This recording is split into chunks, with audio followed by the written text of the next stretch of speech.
À tous, merci pour cette invitation. Je suis ravie d'être avec vous aujourd'hui. Donc oui, effectivement, Clotilde Imbert, je suis directrice de Copenhagen France, qui est le bureau francophone de la société danoise Copenhagen Design Company, et nous faisons du conseil en urbanisme cyclable auprès notamment des collectivités.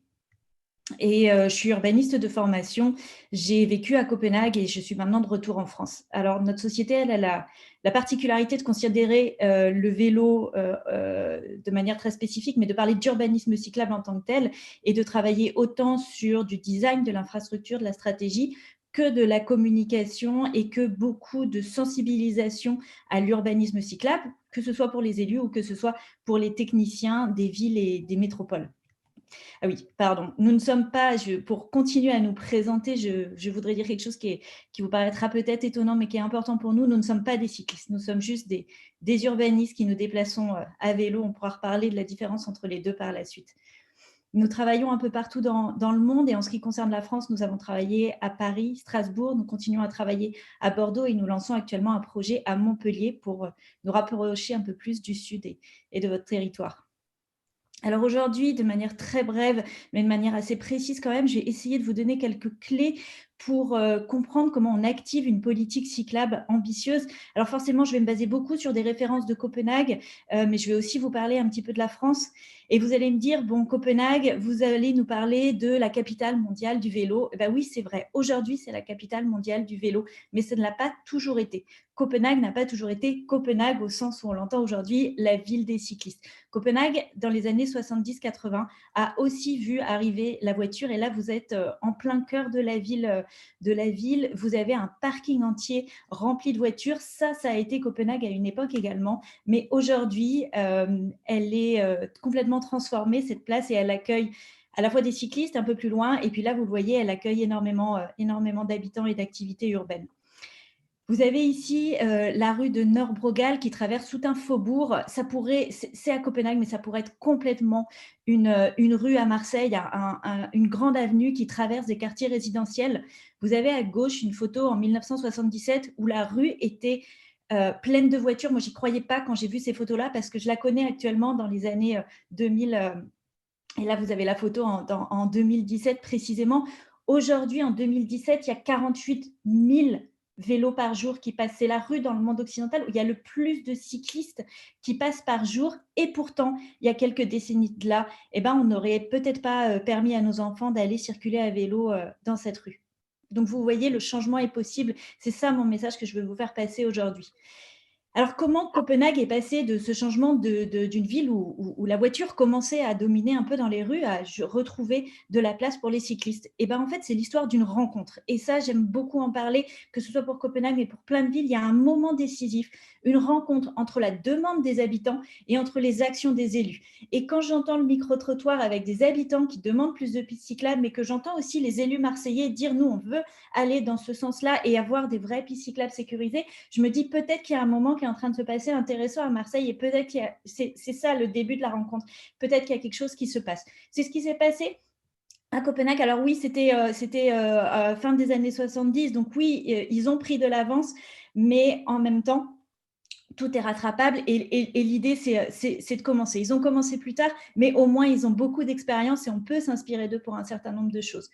Je vais faire un saut dans l'histoire très loin, mais pour vous montrer à quel point, quand on décide de mettre en place une politique cyclable ambitieuse, au bout d'un moment, on a des vrais résultats. Et le vrai résultat aujourd'hui, c'est qu'on a 49% de part modale vélo dans la ville. On a pratiquement la moitié des déplacements qui sont dans la ville qui sont faits à vélo actuellement. Et en ce qui concerne les habitants, on a 62% des habitants qui quotidiennement se rendent au travail dans la ville à vélo. Donc des chiffres très parlant, extrêmement impressionnant, qui montre à quel point, quand on investit, on peut transformer la mobilité des gens et on a des personnes qui se mettent à faire du vélo au quotidien.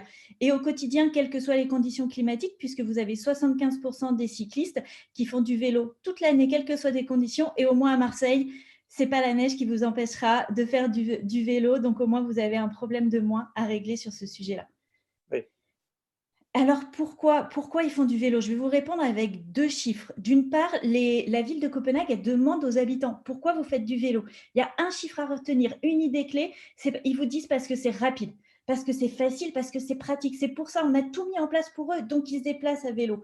C'est pas forcément parce que c'est bon pour l'environnement, forcément que c'est quelque chose d'important. Mais au quotidien, la personne qui a envie d'aller d'un point A à un point B, elle va prendre le moyen de déplacement qui est le plus rapide et qui est le plus facile. Et on est tous, nous, humains, faits comme ça. Le deuxième chiffre que je voudrais vous dire, c'est quand on demande aux élus, mais pourquoi vous investissez dans le vélo? Ben, ils vont vous dire, c'est parce qu'on gagne de l'argent quand on investit dans le vélo.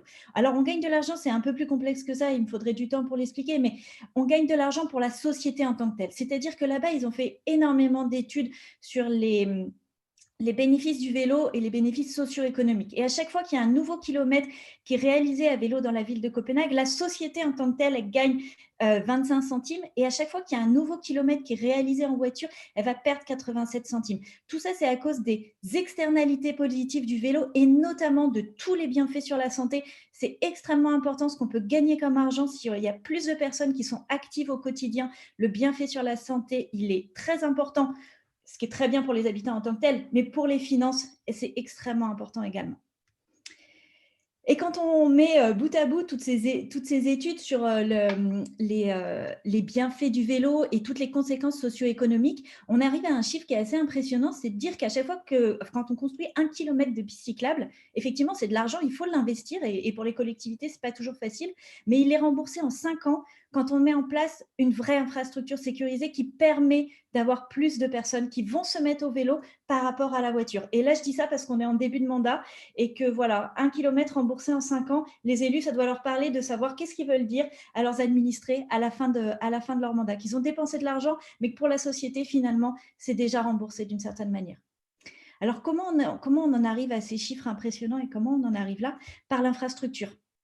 Et je suis extrêmement contente d'avoir entendu Madame Gassian parler d'infrastructures sécurisées parce que effectivement, c'est ce que je voulais vous dire aujourd'hui. Oubliez la bande cyclable, même si elle est de couleur jaune, ça ne suffit pas. Si on veut avoir une augmentation du nombre de cyclistes, les gens interviewés pendant le micro-trottoir l'ont très bien dit, il faut des pistes cyclables qui soient sécurisées. Il faut une vraie compétence de conception dans la finesse de la conception, dans le design, comme disent les Danois. Il faut que ce soit bien pensé. Et quand vous construisez vos infrastructures cyclables, pensez aux personnes que vous voulez voir dessus. Est-ce que c'est cette personne âgée qui est prise en plein été en train de traverser Copenhague de manière relativement détendue, sans stress? Est-ce que ce sont des vélos cargo? Est-ce que ce sont des enfants? Est-ce que c'est ces gens-là que vous voulez voir dans votre ville? Et en tout cas, ne construisez pas vos infrastructures cyclables avec en tête un jeune homme qui, dans tous les cas, infrastructure ou pas, est déjà en train de faire du vélo et lui n'a pas plus besoin que ça d'infrastructures sécurisées. Ce n'est pas pour eux qu'il faut penser, c'est pour ceux qui ne sont pas encore sur leur vélo qu'il faut penser aux infrastructures. Un autre sujet très important qui a été un vrai succès, une vraie clé pour comprendre le succès de la politique cyclable à Copenhague, c'est qu'ils ont créé des raccourcis pour les cyclistes, mais ils n'en ont pas créé pour les automobilistes. C'est-à-dire que là, je vous montre un pont, c'est un peu iconique et ça coûte cher et c'est pas ce que je vous dis pas de faire ça partout.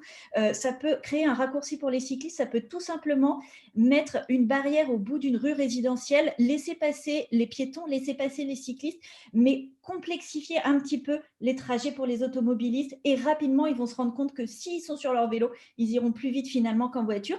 Et j'en reviens à la réponse à la question, mais pourquoi on se déplace à vélo? Parce que c'est rapide, parce que c'est facile. Créer les conditions pour que ce soit rapide et que ce soit facile. Et du coup, en 4 traits seulement, je vais vous résumer tout ce que j'ai dit, c'est de comment on change la mobilité d'une ville. Et ben, on change aussi par la manière dont on priorise les différents modes de déplacement. Et il faut créer les trajets les plus courts pour les modes qu'on va privilégier. Et puis, on va complexifier un petit peu les modes de déplacement qu'on a un petit peu moins envie de voir en ville. En l'occurrence, dans ce cas-là, c'est la voiture. Vous allez me dire, voilà, vous nous avez parlé de Copenhague, c'est bien beau, mais ce n'est pas Marseille. Et ben, je vais essayer de finir, alors non pas par des exemples marseillais, mais je vais finir quand même par des exemples français, parce que voilà, Copenhague inspire un certain nombre de villes. Elle a inspiré Bordeaux d'une certaine manière. Nous, on s'est arrêté à la slide de 17, je ne sais pas si vous pouvez revenir. Vous êtes à la slide combien? Parce qu'on s'est arrêté à la slide 17 chez nous. Je suis à la slide 22, c'est embêtant. Ouais. Vous ne voyez plus mon écran, c'est ça? On voit l'écran, mais on s'est arrêté à la slide 17. Alors attendez. Ok. Je suis désolée. Est-ce Mais que c'est vous pas voyez grave, ça allait très bien, mais Est-ce que vous voyez est-ce que vous voyez non, est-ce que vous on est toujours bloqué à la slide 17. ah mince alors. Vous voyez pas mon écran là? Si on voit Pas votre écran, mais il est bloqué à la slide 17. Il alors faudrait peut-être attendez. la refermer. Ouais. Voilà, repartez sur la 18 peut-être. Je vais tout simplement relancer la présentation. Vous la voyez à nouveau? Non, là, on est plus en Mince. partage. Ah mais le partage a été arrêté en fait. Je repartage à nouveau l'écran. Excusez-moi, hop, partager l'écran. Vous le voyez à nouveau? Oui, oui, Voilà, alors vous avez repris là le 17, je vous 18, parlais des pistes cyclables séparées pour vous montrer à quoi ça ressemble, ouais. une séparation physique, mais qui prend pas forcément beaucoup de place dans l'espace public. Donc voilà, c'était la photo que je vous montrais. Je vous montrais ensuite le type d'usager qu'on veut voir, quelques illustrations des gens qu'on voit à Copenhague sur les pistes cyclables grâce au fait que l'infrastructure soit sécurisée.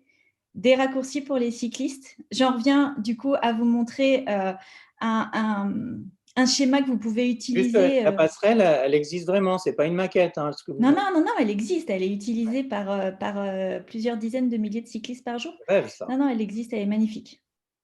OK. Voilà. Et donc, j'étais en train de finir, et voilà, vous voyez bien Bordeaux là? Oui, J'étais en train de finir sur le fait que je voulais pas vous parler que de Copenhague, je voulais vous parler aussi de choses qui se sont passées en France et qui sont très inspirantes. Et finir par vous dire que parfois, et c'est normal quand on est élu, on a peur d'aller supprimer de la circulation automobile. Parce que voilà, pendant des années, on a construit les routes comme ça, et puis là, on va remettre en cause, on va donner l'impression à certaines personnes qu'on leur retire un acquis. Mais il y a quelques exemples qui sont très inspirants. Il y a notamment le projet du pont de Pierre à Bordeaux, où on a retiré la voiture de ce pont et on a gagné en nombre d'usagers. C'est-à-dire que vous retirez la voiture et vous donnez l'opportunité à plus de personnes de se déplacer. Et c'est ça qu'il faut avoir en tête. On avait montré aux élus de Bordeaux des exemples comme ça qui se sont passés à Copenhague. Et en fait, vous retirez la voiture, mais vous donnez plus d'espace aux piétons, aux transports en commun et aux cyclistes, et vous augmentez la capacité de passage sur cette rue ou sur ce pont. Ça a été le cas à Bordeaux, c'est très inspirant, et je n'ai pas encore les chiffres, mais pour finir, pour vous parler de Paris, où il y a des choses très intéressantes qui sont passées, très ambitieuses, notamment ce qui s'est passé sur la rue de Rivoli, qui a été transformée en un énorme boulevard pour les cyclistes. Alors, on aime bien râler à Paris, donc maintenant, on dit qu'on a des embouteillages de cyclistes, mais c'est pas grave, vaut mieux encore avoir ça, et c'est déjà beaucoup plus fluide d'avoir tous ces cyclistes que vous voyez en bas à un feu. Ça reste toujours plus fluide que des embouteillages de voitures. On fait passer beaucoup plus d'usagers sur une piste cyclable en 1 heure qu'on ne fait passer d'automobilistes. C'est ça qu'il faut avoir en tête quand on prend la décision forcément très difficile de dire je vais retirer des fils de voies pour les voitures. C'est difficile comme décision, mais pensez à ce que vous pouvez avoir à la place. et Voilà. pensez à l'air qu'on va pouvoir respirer aussi, quoi. Exact, exact. Bon, Et à la nuisance sonore qu'on va limiter. merci beaucoup pour votre présentation, là, que tout le monde s'arrache déjà, donc je ne sais pas si on pourra la glisser aux participants. Je vous en prie, je vous l'enverrai. OK, merci beaucoup et merci pour l'énergie, la belle énergie que vous nous transmettez.